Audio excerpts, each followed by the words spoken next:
அனைவருக்கும் அன்பான வணக்கங்கள். சில நேரங்களில் நம்மளை அறியாமல் டீப்பாக மெடிடேஷன் பண்ண ஆரம்பிச்சிருவோம்.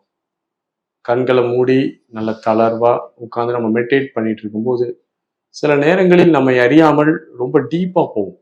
அப்படி டீப்பாக போகும்போது பார்த்தீங்கன்னா நமக்கு சில காட்சிகள்லாம் தெரிய வரும். அந்த காட்சிகளில் பார்த்தீங்கன்னா பல விதமான உருவங்களை பார்ப்பீங்க. குழந்தையினுடைய உருவத்தை பார்ப்பீங்க. நிறைய அன்பர்கள் சொல்லக்கூடிய கருத்து என்னன்னா, ரொம்ப டீப்பா தியானம் பண்ணிட்டு இருக்கும்போது ஒரு வெண்ணிறமான உடை உடுத்திய ஒரு ஒரு ஒரு குழந்தை வடிவத்துல எனக்கு ஒரு காட்சி தெரிகிறது அப்படிங்கிறத நிறைய அன்பர்கள் பேசும்போது சொல்றாங்க. இதெல்லாம் பார்க்கும்போது அப்ப என்ன நடக்குது, இது என்ன அப்படிங்கிற ஒரு விஷயத்தை நாம் அதற்கான விடை என்னன்னு தெரிஞ்சுக்கணும். இந்த இடத்துலதான் நம்முடைய சித்தர்களுடைய பெரும் கருணையும் அன்பும் இருக்கிறது. அவர்கள் எப்படி நம்ம மாண்ட தெய்வங்களை குறித்து யோசிக்கிறோமோ, அதாவது குலதெய்வங்கள், ஒவ்வொரு குடும்பத்துக்குன்னு ஒரு குலதெய்வங்கள்லாம் இருக்கும்.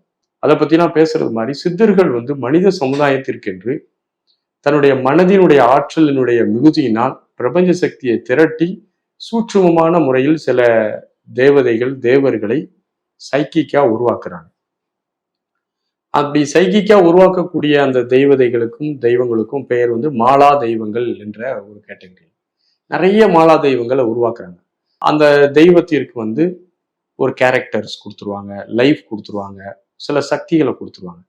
அந்த தெய்வங்களும் என்ன செய்யும்னா அந்த கேரக்டருக்கு ஏத்தாப்புல பூமியில இருக்கக்கூடிய மனிதர்களுக்கு சூட்சுமமான முறையில் காட்சி அளித்து தேவையான பிளெஸ்ஸிங்ஸ் கொடுக்கறது, தேவையான அவங்களுடைய லைஃப்ல சில ஸ்ட்ரகிளை போக்குறது போன்ற விஷயங்களை செய்யும். ஒரு உதாரணத்துக்கு சொல்றதா இருந்தா, ஒரு சித்தர் உட்கார்ந்து தவம் பண்றாரு அப்படின்னா, அவர் காட்டுல யாருடைய தொந்தரவு இல்லாம அமைதியான ஒரு இடத்துல போய் உட்கார்ந்து தியானம் பண்ணுவார். அப்படி அவர் அமைதியா உட்கார்ந்து தியானம் பண்ணும்போது தொந்தரவுகள் வரக்கூடாது. அப்படிங்கும் போது அவருடைய மனதின் வலிமை, அவருடைய பிராணசக்தியினுடைய வலிமை, பிரபஞ்ச சக்தியினுடைய வலிமை, இந்த மூணையும் ஒருங்கிணைப்பார். ஒருங்கிணைப்பு சில பூத கணங்களை அவர் உருவாக்குவார். அதை உருவாக்கி நிறைய அதுக்கு எனர்ஜி கொடுத்து அவர் உட்கார்ந்துருக்க இடத்துல இருந்து ஒரு 1/2 கிலோமீட்டர் தூரத்துல அப்படியே அவரை வளம் சுத்தி வர செய்வார். அது மக்கள் யாராவது அந்த இடத்துக்கு வராங்கன்னா அவங்களுடைய மைண்ட் டைவெர்ட் பண்ணி அந்த டேட்டி அவங்க டைவெர்ட் பண்ணி வேற பாதைக்கு அனுப்பிடும். ஸோ அப்படி மீறி வர்றவங்கள கொஞ்சம் பயங்காட்டி அது பனிஷ்மெண்ட் பண்ணும். இந்த மாதிரியான வேலைகள் பண்ணும். அவங்க அவருடைய தவத்துக்கு எந்த இடைஞ்சலும் இல்லாம இருக்கும். நாளடைவில் இந்த சித்தர் என்லைட்மெண்ட் ஆகி தன்னுடைய பூத உடலை விட்டு போயிட்டாருன்னா அந்த இடத்துல திரும்பியும் அதுக்கு ப்ரோக்ராம் கம்ப்ளீட் ஆயிருக்காது. இத்தனை ஆண்டுகள் சொல்லியிருப்பாரு. அதுக்கு முன்னாடி இந்த சித்தர் ஞானம் அடைஞ்சிருப்பாரு. அதை சுத்தி சுத்தி சுத்தி வரும். அப்படி சுத்தி வர்றதும் பிற்காலத்துல அந்த மக்கள் எல்லாம் காடுகள் எல்லாம் வாங்கி வீடுகளா கட்டும் போது அது நுனி ஓட்டம் என்று அழைக்கப்படும். இப்படி சூட்சுமமான முறையில் தன்னுடைய மன வலிமையினால், பிரபஞ்ச சக்தியினுடைய துணையினாலும், பிராணசக்தியினுடைய வலிமையினாலும் ஒரு காஸ்மிக் மைண்டை ஒரு யோகியால் உருவாக்க முடியும். அப்படி ஒரு காஸ்மிக் மைண்டை உருவாக்கக்கூடிய ஒரு நிகழ்வுக்கு பெயர் தான் மாலா தெய்வங்கள். இந்த முறை சித்தர்களுடைய ஒரு பெரிய முறையாக இருந்தாலும் நம்முடைய ஒய்எம்சியில இந்த முறைகள் எல்லாம் பாடத்திட்டங்கள்ல வச்சுக்கிறோம். ஏன்னா நம்ம அழிந்து போன பழம் கலைகளை எல்லாம் தூசி தட்டி எடுத்து மக்களுடைய பயன்பாட்டுக்கு கொடுத்துட்டு வரோம். ஸோ மாலா தெய்வங்களை ஒரு யோகி நல்லா உட்கார்ந்து ஒரு 120 days உட்கார்ந்து ஒர்க் பண்ணி தனக்குன்னு ஒரு டேட்டியை உருவாக்க முடியும். அதற்கான சாத்தியமும் இருக்கிறது. நமக்கு அனுபவப்பட்ட விஷயங்களை தான் நம்மளால நம்ப முடியும்.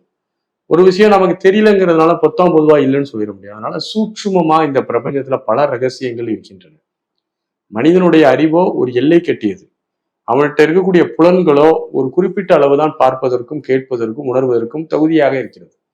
மனிதன் இந்த புலன்களை தாண்டி புலன் உணர்வின் துணை இல்லாமல் நேரடியாக மனதை நுட்பமாக இந்த பிரபஞ்சத்தில் யார் ஒருவர் செலுத்துகிறாரோ அவர்கள் அமானுஷ்யமான ஆற்றலை நிகழ்த்துவதற்கு தகுதியானவர்களாக மாற்றப்படுவார்கள். ஆகவே சித்தர்களுடைய பெரும் கருணையினால் இந்த மாலா தெய்வ வழிபாடுகள் உருவாக்கப்பட்டது.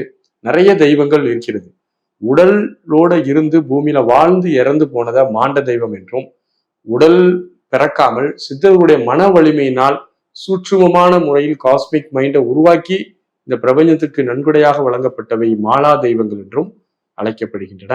இதை குறித்த ஆராய்ச்சி, நீண்ட ஆராய்ச்சி வேணும், நிறைய தெரிஞ்சுக்கணும்னு ஆசைப்பட்டீங்கன்னா ஒய்எம்சியினுடைய பயிற்சிகள்ல நீங்க பங்கு கொள்ளும் போதுதான் இதை குறித்த ஆழமான அறிவை உங்களால் பெற முடியும். அனைவருக்கும் வாழ்த்துகள். நன்றி, வணக்கம்.